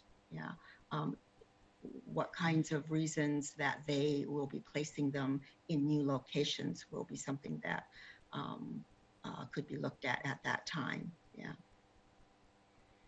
So are you just an added, I'm sorry, go ahead. I'm just trying, again, I think through the mapping exercise, and I'll defer to Councilmember Morales on this for more follow-up, but I guess the reason why I'm asking is it's noting that 40% of the locations are in 210 census tracts, and I don't think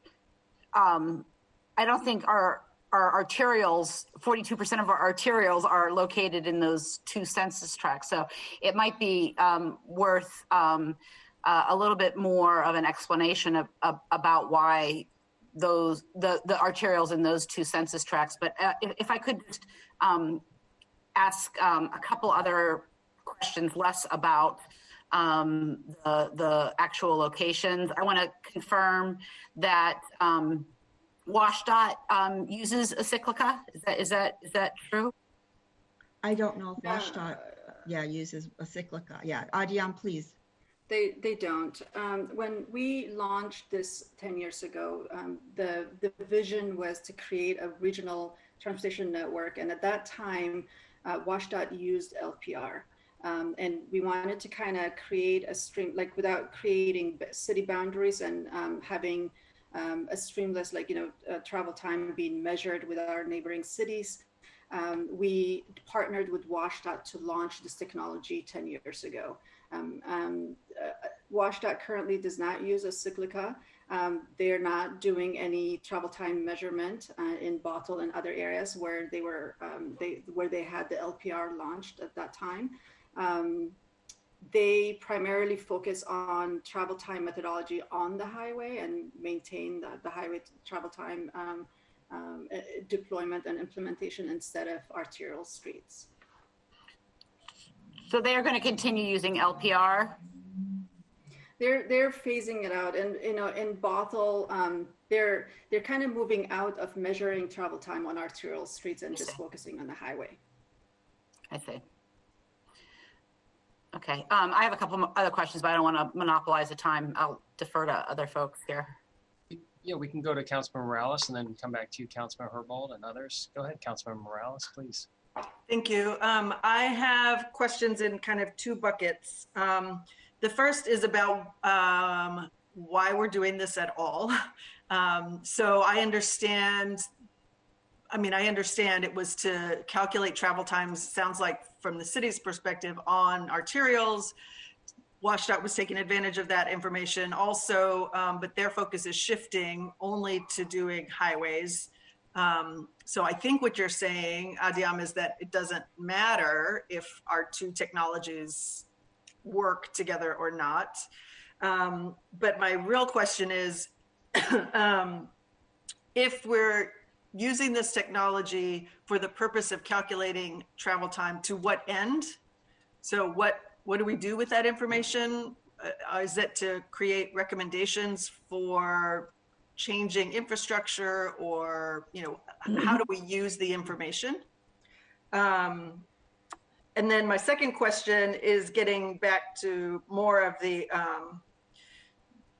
bigger questions. Megumi, I think you said that SPD uses red light cameras, SDOT is using other kinds of cameras.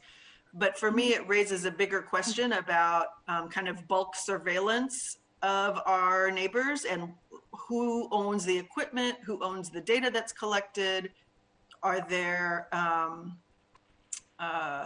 problems with, you know, if we're using federal money, for example, for some of this equipment? I think there are pretty tight restrictions on how data can be used. And I have heard from community that there's a fear that, you know, that SPD, for example, is collecting the data that is collected by the LPR. So I think there's just a lot of concern about what happens to this information and who uses it and for what purposes. Well, based on our work on this particular audit, I did want to make the clarification that the SDOT LPR technology is separate from the cameras that are being used, for example, on the West Seattle Low Bridge.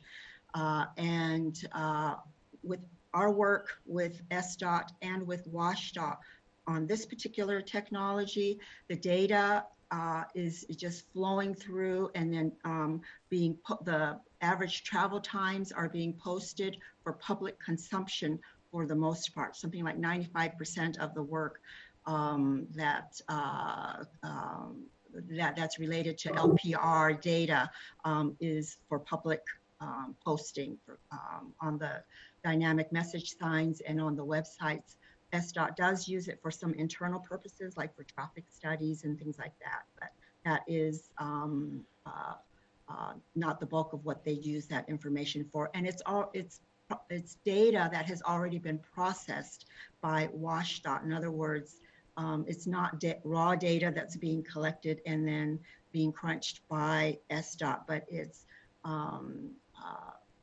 raw data that's been sent to WashDOT, and they're coming back to SDOT and giving SDOT travel time information, and they're using it for a variety of purposes, primarily for public posting of how long it takes to get from one place to another.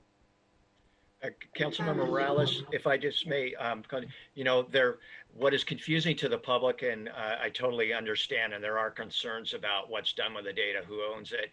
You know, sort of adding to the confusion, are there lots of different types of cameras being used in the city, and a couple of by no later than the end of the next quarter, we have to do a report. We're going to be coming back to you with a report on closed circuit TVs that are operated by SDOT. And those are traffic cameras, you know, that serve a different purpose than these license plate reader cameras.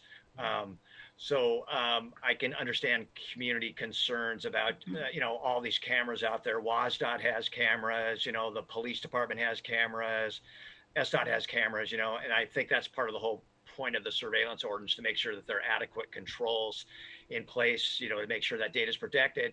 But it is a policy question, you know, about that you asked, to what end do we do this stuff, and is it worth the risk? And I should say just adding one thing to further complicate things, but hopefully add some context, you know, just focusing on this particular technology, you know, one thing that we did not address in this report, we had, you know, are there easier ways for someone to get this type of data? You know, some of this data is for sale. There are commercial firms that go around and sell license plate information that certain firms can buy about, so who repossess cars, for example. So we didn't try to answer that question in this report about, are there easier ways someone could go get this data than trying to take it out of this system? We were just purely looking at it within the confines of this system. So. And can I ask one more question? Can we go back to the costs, slide Yes. 12? Yes.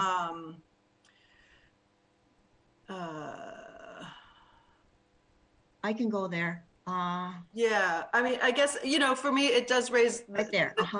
The questions again about, to Councilmember Herbold's point, was there any sort of racial equity analysis done in where these cameras are placed? And I understand that for this purpose, it's really just about determining travel time, but given the reality that there are lots of cameras and community feels like they are being surveilled, overly surveilled already, how do we make sure that we're keeping that in mind when we make decisions about where to put or even replace cameras and whether there are better ways to do that? But the second question then is, how much are we spending on all these cameras? And is there a better use of some of these resources? We just heard from the Pedestrian Advisory Board and the Bicycle Advisory Board. And, are there investments in infrastructure that we could be making that make it safer for people who aren't necessarily in cars, or that might make it faster for people to travel? Because we're using our money in a way that that supports a different kind of infrastructure, not just car infrastructure. So those are bigger conversations for us to have, but it just, for me, is raising a lot of questions about whether this is the right investment for us to be making as a community. I see. So I'd like to make answer 3 of your questions. Initially, let me just kind of address the automated enforcement.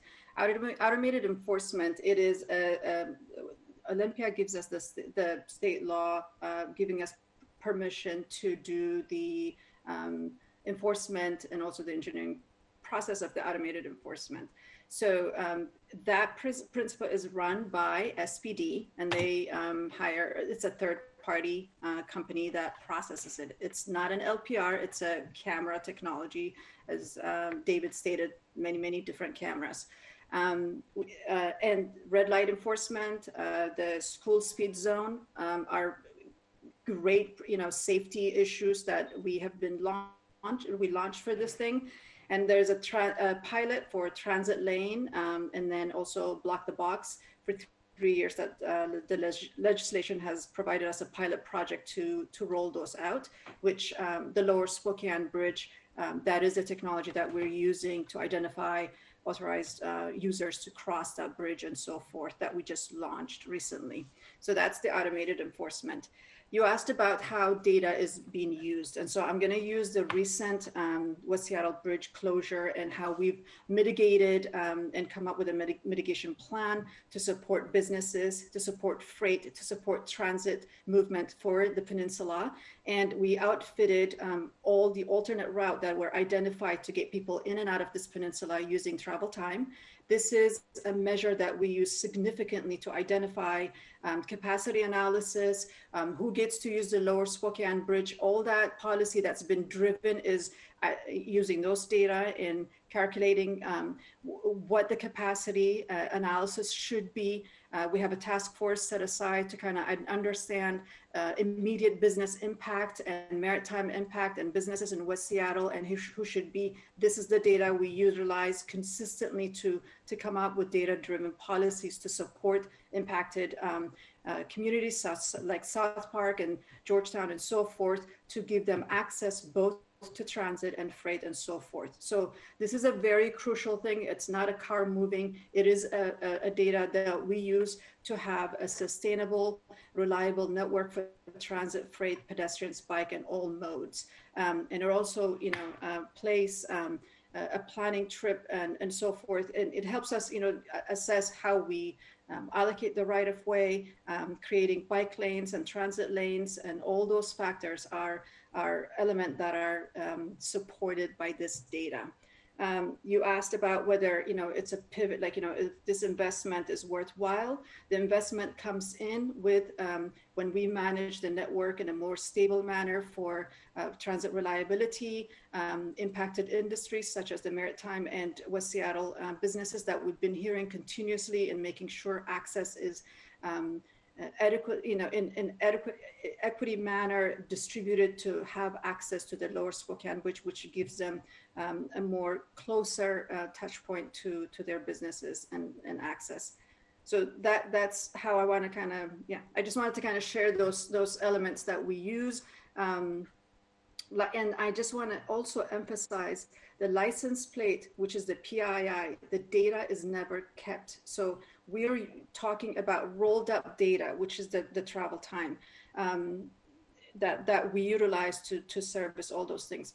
As that takes, privacy very, very seriously, and being the leading, department here and with the 3 technologies that are being identified to go through this process, we, even 10 years ago, we thought about, like, privacy and figuring out that not to keep PII without the surveillance ordinance being present at that time. So I just want to emphasize that data is crucial. We make decision on safety, efficiency for all modes using this particular data. Thank you for those. Yeah, thank you, Adiam. Really good and important questions. Really appreciate this and appreciate the thorough responses. And it's nice that we, if we do have follow-up questions, we know the auditor is going to be keeping track of this for us, and then SDOT's always available to us to answer questions as well. Council members, any other questions? Councilmember Strauss. Thank you, Chair, and thank you, Auditor Jones, Megumi. Adiam, it's always great to see you. Thank you for this report. I guess just putting a finer tip on it, and you may have already addressed this, but I guess I wanted to pull this out. What would you say is the most important recommendation that we solve for today, and what do we need to do in the short term? What's the first thing that we need to get going on? I think we've already understood that we need to expedite this thing, that we cannot land in an agreement. I just want to also mention that WSDOT doesn't have the surveillance ordinance, so there is no reason for them to kind of invest in training and so forth. So understanding those things and us balancing the return on investment, whether we should be spending money on something that we're phasing out to create, training practices and so forth, are the financial, decision that we've made to expedite in transitioning this as quickly as possible. So though, and then the rest of them is, so that's the 2 recommendations about the training and creating a data agreement with WSDOT that we would like to honor until the end of the year. We can't land there. And then the rest of it is more of documentation alignment and wording and so forth that we need to kind of follow up with IT to demonstrate. I also want to kind of talk about network security, and Jason is here to talk about, we have actually invested in getting a private consultant to come in to do an audit on our street network, and have implemented a lot of the recommendation. We work very closely with IT to continuously maintain. So if we're worried about hacking on those cameras and so forth, we have a great process and partnership and touch point with IT that we continuously to monitor our network, not just for the LPR, but all the traffic cameras, which you'll be hearing down the line, and other traffic related devices such as traffic signals and stuff that we take security very seriously. But Jason, do you want to add anything on that note? Sure. Jason Cambridge is our IT manager. Thanks, Adiam. Yeah, just briefly, I built a great relationship with the Chief Information Security Officer for the City of Seattle, Seattle IT, in my position, supervising the technology team. Back in 2015, he moved on to create a cybersecurity firm, and so we stayed in touch. And as Megumi mentioned, we invested independently, the department did, to perform an audit of ourselves. And we worked with Seattle IT to understand how to prioritize and implement and mitigate the risks that were discovered in that audit. Then in 2019, the Seattle IT security team began introducing an auditing process to the customer department. So we fully participated in that in 2019. So that's going to be a biannual process. So again, in 2021, we'll participate in another audit. So yes, my team is trained on modern security methods and tactics. And yeah, we just take security and privacy very seriously as a department. Thank you, Audium and Jason. Jason, you answered and Audium, you teed up my next question. So you already answered my follow-up question. So thank you very much for your time and all of your work. Thank you. Thank you, Dan. Lovely to see you. Thank you, Councilmember Strauss. And so, council members, again, the auditor's office, in the legislative branch at our disposal for any questions or follow-up. We're glad to hear Auditor Jones and his team will be following up on this. And it's good to hear directly from SDOT. Thank you for being available to answer questions and provide all this context for us. And we'll continue to be asking questions about these new technologies and reviewing the official surveillance reports as well, and getting back to you with any concerns that we hear from the public about these. We know that some of this technology we're really looking forward to, like the blocking the box technology, and of course safety around schools, and providing that access to the lower West Seattle Bridge. And at the same time, there are concerns about protecting the data, the personally identifiable information. And so we're going to continue to balance that, work with our auditor and with information technology, and in this case with SDOT. So council members, any final questions? Okay. Oh yeah, Councilmember Herbold. I'm sorry. I just wanted to get back to the two very short questions that were left on my list. I understand that the raw data is shared with WashDOT. I just want to hear affirmatively that it is not shared. I know that SDOT doesn't use it for enforcement purposes, but I just want to hear affirmatively that it is not shared with SPD. Is that correct? It's not shared. Right. Oh, are you asking? Yeah, it's not shared. Thank you. we Councilmember Herbold, we asked that question directly to WashDOT. I think Megumi did, and they said we do not share it with anyone. Okay. So. Super helpful. And then lastly, I understand that that WashDOT temporarily holds the raw data for 7 days. Does SDOT as well? No. We don't. And WashDOT actually, sorry, Audium. Yeah, just to clarify, WashDOT takes the raw plate information and immediately randomizes it, assigns it a value that you cannot reverse back to the original plate information. They do hold that for 7 days for troubleshooting purposes, as Megumi mentioned. So again, the raw data is never held by SDOT. Thank you. Yep. Thank you, Councilmember Herbold. Council members, any final questions before we end this agenda item and sign off? Well, thank you everybody for being here today. That was our last item on the agenda. This concludes the January 2021 meeting of the Transportation and Utilities Committee. The committee plans to meet again on February 3rd. Thank you for attending, and we are adjourned. Thank you. Thank you.